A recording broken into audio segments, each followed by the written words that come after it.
स्वागत है दोस्तों आपके अपने YouTube channel Vinod Hindi point में। दोस्तों आज के इस वीडियो में पढ़ने वाले हैं जयशंकर प्रसाद की प्रसिद्ध कहानी मधुआ, जो झारखंड स्नातक प्रशिक्षित सहायक आचार्य के सिलेबस में लगा हुआ है। मधुआ कहानी पढ़ने से पहले जयशंकर प्रसाद की साहित्यिक कृतियों के बारे में जानेंगे, उनका जीवन परिचय। तो चलिए शुरू करते हैं आज का ये वीडियो। छायावाद के 4 स्तंभों में जयशंकर प्रसाद का नाम सम्मान से लिया जाता है। छायावाद के 4 स्तंभों की बात की जाए तो जयशंकर प्रसाद, सुमित्रा नंदन पंत, सूर्यकांत त्रिपाठी निराला और महादेवी वर्मा का नाम आता है। बृहत्त्रयी और लघुत्रयी में बृहत्त्रयी में जयशंकर प्रसाद, सूर्यकांत त्रिपाठी निराला, सुमित्रा नंदन पंत का नाम आता है। वहीं लघुत्रयी में भगवती चरण वर्मा, राम कुमार वर्मा और महादेवी वर्मा का नाम आता है। आप ट्रिक के माध्यम से वर्मा को याद कर लीजिएगा। भगवती चरण वर्मा, राम कुमार वर्मा और महादेवी वर्मा, ये तीनों जो है लघुत्रयी में है। सुमित्रा नंदन पंत, सूर्यकांत त्रिपाठी निराला और जयशंकर प्रसाद ये बृहत्त्रयी में आते हैं। इनकी रचनाओं का क्षेत्र काफी व्यापक है। बहुमुखी प्रतिभा के धनी जयशंकर प्रसाद ने एक साथ नाटक, काव्य और गद्य की अन्य विधाओं में रचनाएं की हैं। उनके नाटक ऐतिहासिक कथाओं पर आधारित देश प्रेम के भाव से ओतप्रोत हुआ करते हैं। ऐतिहासिक नाटकों की बात की जाए तो चंद्रगुप्त, स्कंदगुप्त, ये सभी नाटक इनके ऐतिहासिक नाटक हैं। ऐसे रचनाकार का जन्म 1889 ईस्वी बनारस में हुआ था। इनका जन्म जो है 1889 ईस्वी बनारस में हुआ था। सुगनी साहू परिवार में इनका जन्म हुआ था। वे पेशे से खैनी चूना की दुकान चलाते थे। उन्हें हिंदी साहित्य का मुकुटमणि कहा जाता है। मुकुटमणि के साथ साथ ये जो है कलाधर उपनाम से भी हिंदी साहित्य में रचनाएं करते थे और इनका एक उपनाम है झारखंडी के नाम से ये कविताएं करते थे। उनकी कहानियों में संवेदना की प्रधानता और करुणा की अनुभूति मिलती है। मानव मन के पारखी प्रसाद हृदय के तलहटी तक पहुंचने वाले कथाकार हैं। उनका नाटक इतिहास की घटनाओं को वर्तमान में परिप्रेक्ष्य में उपस्थित करता है। उनके नाटकों में देश प्रेम की संवेदना का भाव भरा है।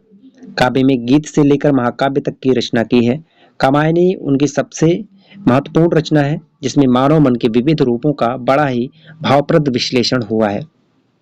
जयशंकर प्रसाद जो है ये शैव दर्शन से प्रभावित थे और सुमित्रा नंदन पंत अरविंद दर्शन से। प्रेमचंद के समकालीन होकर भी प्रसाद की भाषा शैली सर्वथा अलग रही। संस्कृत निष्ठ भाषा का प्रयोग करते हैं। उनका निधन 1937 ईस्वी में हुआ। कम उम्र में उनका निधन हो गया था। इनकी रचनाएं हैं चित्राधार, कानन कुसुम, महाराणा का महत्व, झरना, प्रेम पथिक, आंसू, करुणालय और कामायनी। कामायनी इनका प्रसिद्ध महाकाव्य है। आंसू को जो है हिंदी का मेघदूत कहा जाता है। इसमें 133 छंदों का वर्णन किया गया है। इसका रचना वर्ष है 1925 ईस्वी। नाटक की बात की जाए तो अजात शत्रु, जन्मेजय का नागयज्ञ, चंद्रगुप्त, स्कंदगुप्त, एक घूंट और ध्रुव स्वामी है। उपन्यास इनका है कंकाल, तितली और इरावती। इरावती इनका अपूर्ण और अधूरा उपन्यास है। कहानी संग्रह है इनका प्रतिध्वनि, छाया, इंद्रजाल और आकाशदीप। हैं पाठ्यक्रम में लगी कहानी मधुआ। आज 7 दिन हो गए, पीने को कौन कहे, छुआ तक नहीं। आज 7वां दिन है, अभी तो तुम्हारे कपड़े से महक आ रही है। वह तो कोई कई दिन हुए, 7 दिन के ऊपर कई दिन हुए। अंधेरे में बोतल उड़ने लगा था। कपड़े पर गिर जाने से नशा भी ना आया और आपको कहने का क्या कहूँ, सच मानिए 7 दिन, ठीक 7 दिन से एक बूंद भी नहीं। ठाकुर सरदार सिंह हंसने लगे। लखनऊ में लड़का पढ़ता था। ठाकुर साहब भी कभी कभी वहीं आ जाते। उनको कहानी सुनने का चस्का था। खोजने पर यही शराबी मिला। वह रात को, दोपहर में, कभी कभी सवेरे भी आता। अपनी लच्छेदार कहानी सुनाकर ठाकुर का मनोविनोद करता। झूठ कैसे कहूँ, आज तो जितना मिलेगा सब पीऊँगा। 7 दिन चने चबेने पर बिताए हैं, किस लिए? अद्भुत 7 दिन पेट काट कर आज अच्छा भोजन ना करके तुम्हें पीने की सूझी है। यह भी सरकार, मौज बहार की एक घड़ी एक लंबे दुखपूर्ण जीवन से अच्छी ही है। उसकी कुमारी में रूखे दिन काट लिए जाते हैं। अच्छा, आज दिन भर तुमने क्या क्या किया है? मैंने, अच्छा सुनिए, सवेरे कोहरा पड़ता था। मेरे धुआं से कंबल सा, वह भी सूर्य के चारों ओर लिपटा था। हम दोनों मुंह छुपाए पड़े थे। ठाकुर साहब ने हंसकर कहा, अच्छा तो इस मुंह छिपाने का कोई कारण? 7 दिन से एक बूंद गली ना उतरी थी। भला मैं कैसे मुंह दिखा सकता था? और जब 12 बजे धूप निकली तो फिर लाचारी थी। उठा हाथ मुंह धोने में जो दुख हुआ सरकार, वह क्या कहने की बात है। पास में पैसे बचे थे, चने चबाने से दांत भाग रहे थे, कटकटी लग रही थी। पराठे वाले के यहाँ पहुंचा, धीरे धीरे खाता रहा और अपने को सेंकता भी रहा। फिर गोमती किनारे चला गया। घूमते घूमते अंधेरा हो गया, बूंदें पड़ने लगी। तब कहीं भाग के आपके पास आ गया। अच्छा, जो उस दिन तुमने गरेड़िए वाली कहानी सुनाई थी, जिसमें आफसुसौला ने उसकी लड़की का आंचल भुने हुए भुट्टे के दाने के बदले मोतियों से भर दिया था, वह क्या सच है? सच? अरे गरीब लड़की भूख से उसे चबाकर थू थू करने लगी, रोने लगी। ऐसी निर्दयी दिल लगी बड़े लोग ही कर बैठे हैं। सुना है श्री रामचंद्र जी ने हनुमान जी से ऐसा ही। ठाकुर साहब ठठाकर हंसने लगे, पेट पकड़कर हंसते हंसते लोट हो गए।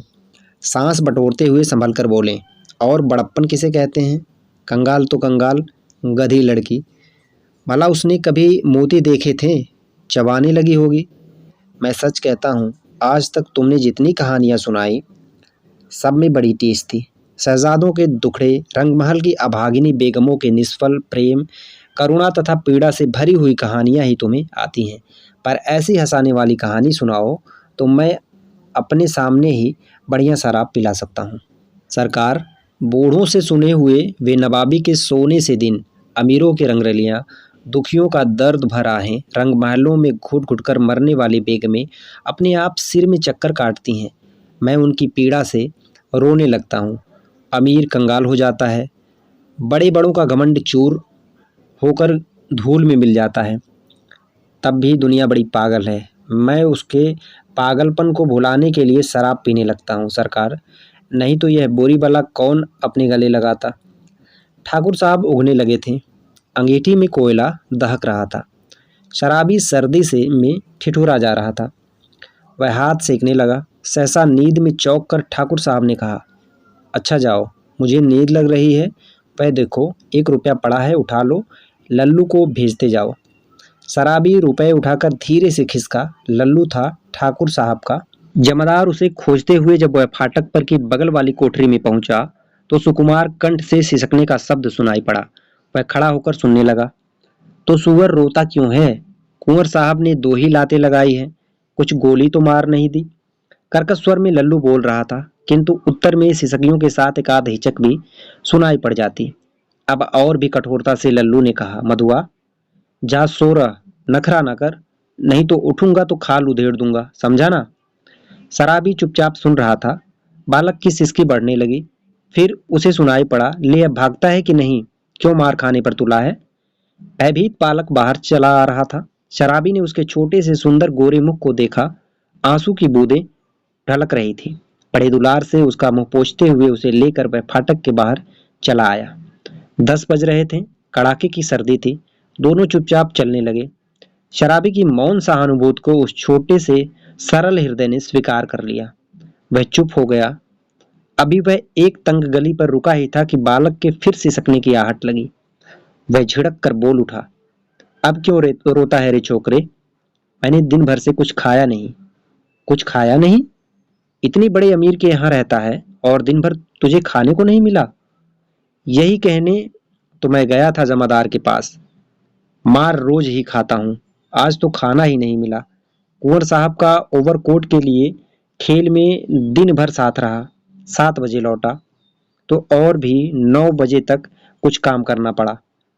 आटा रख नहीं सका था, रोटी बनती तो कैसे? जमादार से कहने गया था।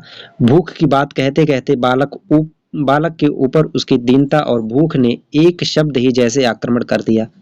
फिर वह हिचकियां लेने लगा।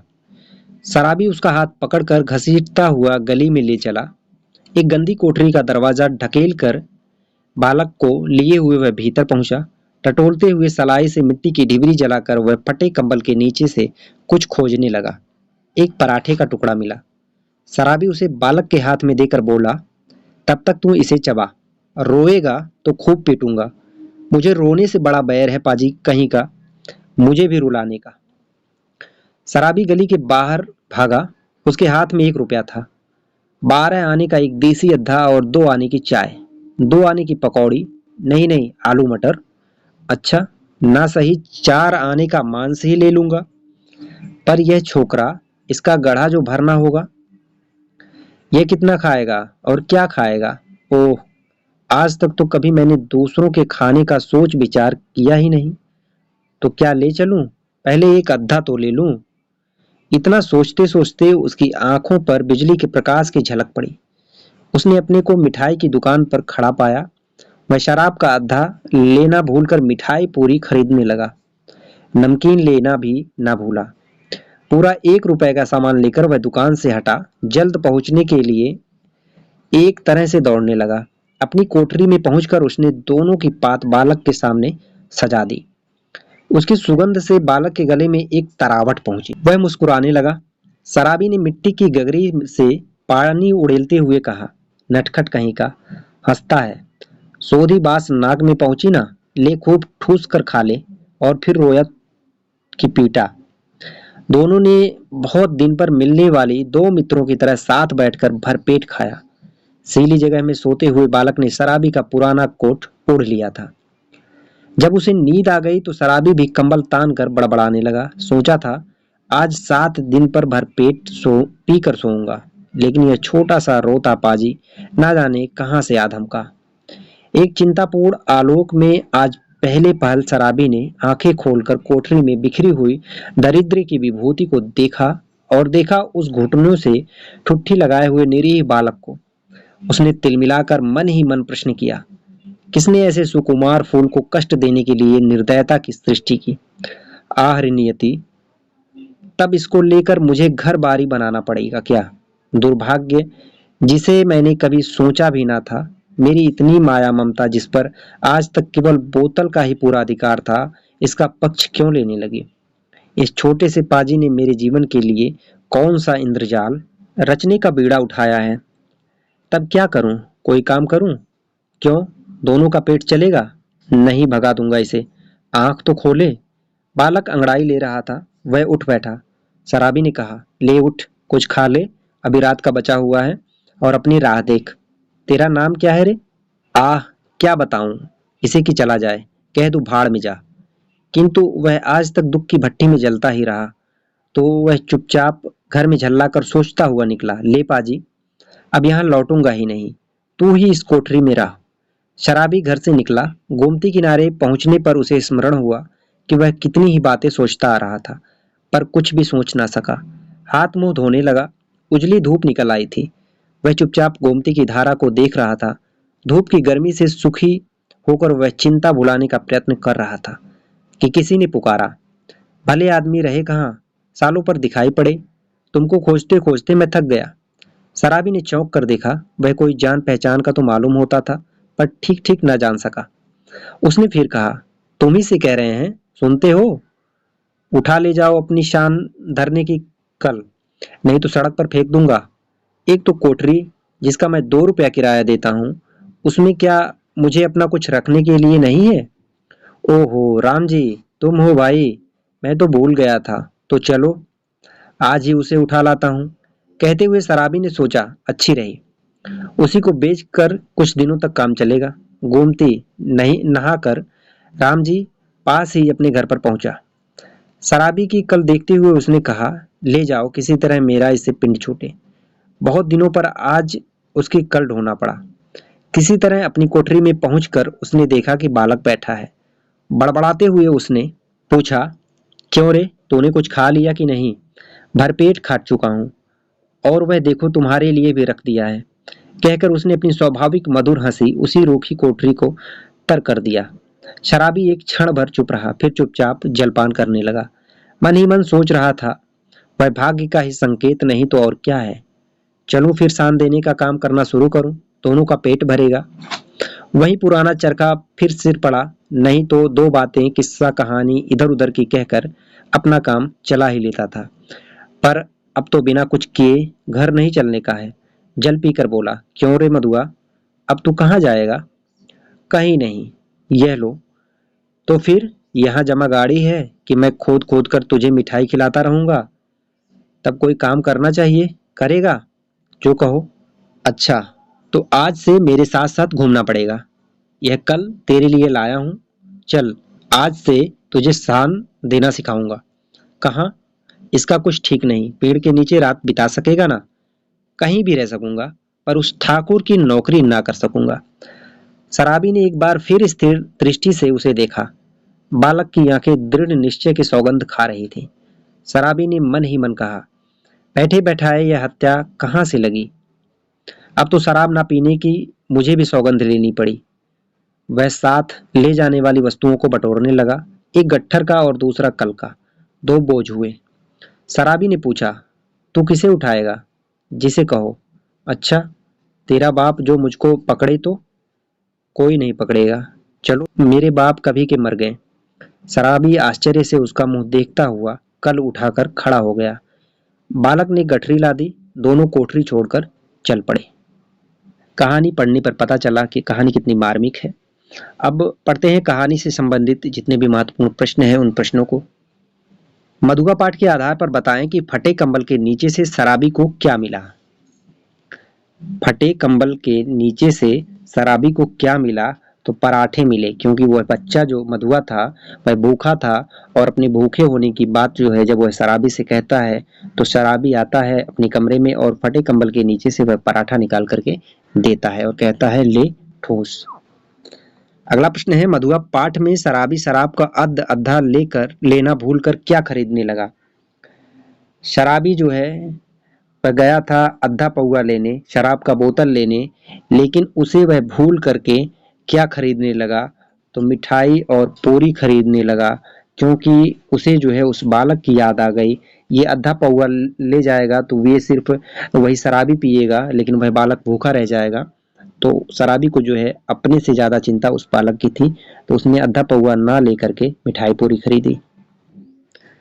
मधुआ बालक को जो मार रहा था, नहीं तो उठूंगा तो खाल उधेड़ दूंगा, यह कथन लल्लू कह रहा था, और बगल से वह शराबी जब यह बात सुन रहा था तो उसने जो है उस बालक को पराठा खिलाया और उसे जो है अपने कमरे में लेकर के गया। लाद कर किसे छोड़कर चल पड़ता है? तो मधुआ पाठ में बालक गठरी लाद करके वह कोठरी को छोड़ करके चल पड़ता है। शराबी किस कहानी का पात्र है? तो शराबी जो है यह मधुआ कहानी का पात्र है।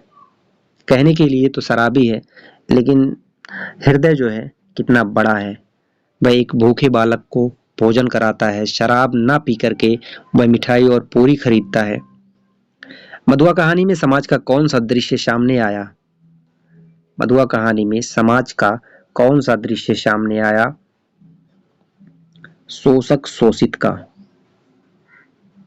एक तरफ ठाकुर साहब हैं जो काम करवाते हैं और उस बालक मधुआ को खाने के लिए नहीं मिलता है, तो वहां उसका शोषण होता है।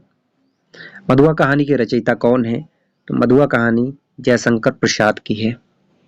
मधुआ पाठ में शराबी बालक के हाथ में क्या देकर बोला, तब तक तू इसे चबा, रोएगा तो खूब पीटूंगा।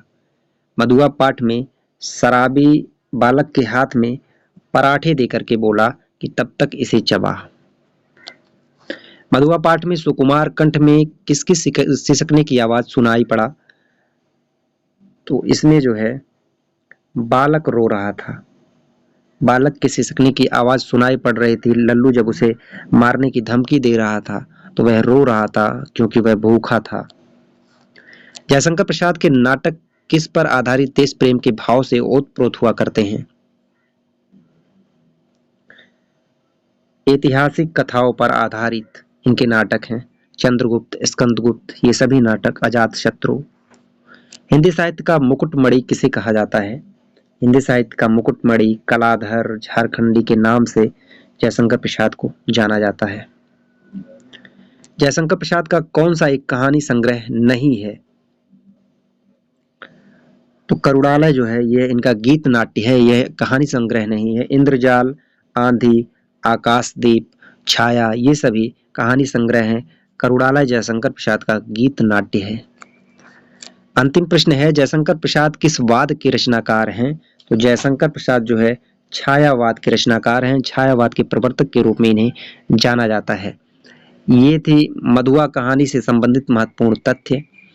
आशा करते हैं आज का वीडियो आप सभी को पसंद आया होगा। मिलते हैं अगले वीडियो में कुछ नए प्रश्नों के साथ। तब तक के लिए नमस्कार।